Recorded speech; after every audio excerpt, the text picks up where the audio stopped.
How did you hear about us? And so a little background on this.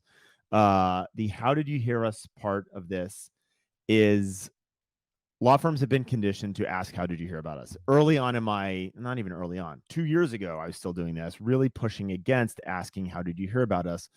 Because the key here is when you're dealing with a sales path for a consumer who's interested in hiring a lawyer, when you're dealing with that sales path, the how did you hear about us is often the answer is often Google or the internet, right? Where someone intends to buy. And the Google or the internet does not give you specificity. However, and that's why you should have things like, we should know this came from local service ads or Google ads or Avo, wherever it might be. And we have the functionality and the technology to answer that question without asking someone how they heard about us. But where you have more of a kind of circuitous path to hiring you, the key here becomes understanding that not everyone who did a Google search for your law firm is necessarily looking for you specifically, right? And so the reason they're looking for you is not because they have a need, is not because they have a need and they're looking for a motorcycle accident in Indiana. It's because they have a need and they're looking for you. And they're looking for you part is the key to this. And so why are they looking for you? And asking them, how did you hear about us? Especially if you're involved in offline activity. And that offline activity could be TV advertising. It could be it could be offline display like billboards. It could also be community involvement. It could also be that referral source that we just talked about. And so the only way to surface those questions is to ask, how did you hear about us? And so we're really encouraging our clients to have two source fields. One is that self-reported attribution modeling. How did you hear about us?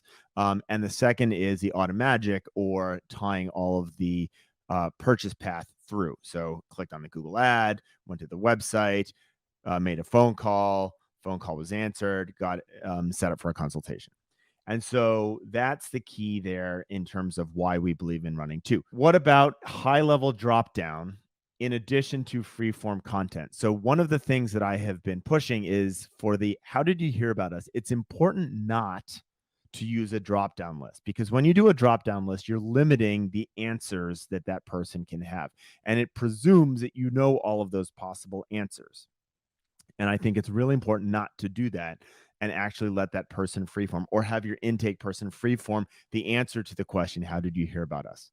And when you freeform that question and you make it harder, right? It's harder to like sit down and listen to things and type it in. But when you freeform the answer to that question, you can actually dig deeper into the psyche of why that person had demand for your specific services, right? And that starts to tell you a whole lot of information about what's working for you and what's not.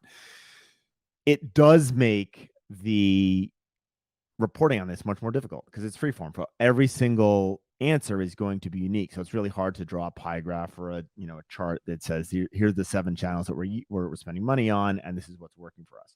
All right, why don't we do both? Why don't we have the drop down as well as the freeform answer? It depends on how you're going to go about using that data. And sorry, not using that data, analyzing that data. Okay.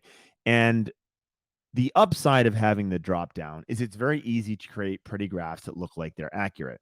The problem is you don't get that insight.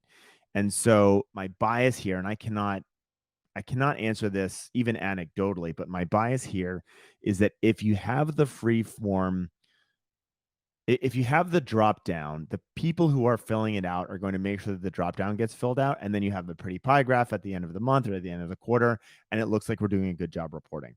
I want to take that away because I want the job to be harder.